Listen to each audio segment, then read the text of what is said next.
We are approaching Magallanes Station.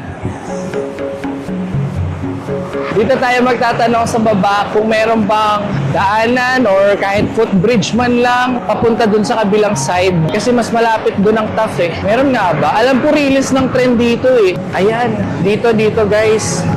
So may nakasulat dito, pakiusap, akayin lang po natin ang bisikleta sa loob ng park. Wait lang. Pag inakyat natin to, tanawa tayo. Kaya pwede magtanong, papunta ko ng TAF kuya, may daanan po ba pa kabila po?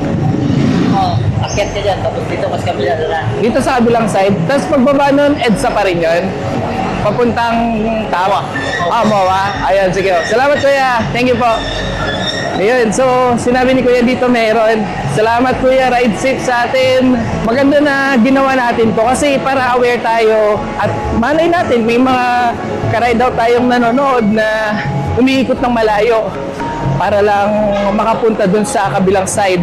Kung makikita natin, ito pala yung tulay, oh. Halos ka-lane. Ay, Diyos ko po, ang taas.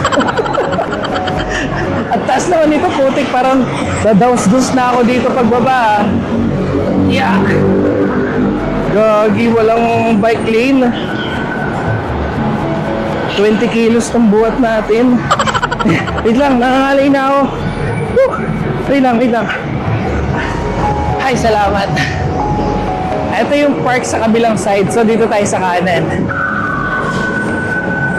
Yan, dito sa baba, tatawid tayo dito. Okay, dire-diretso na dun, papuntang TAF.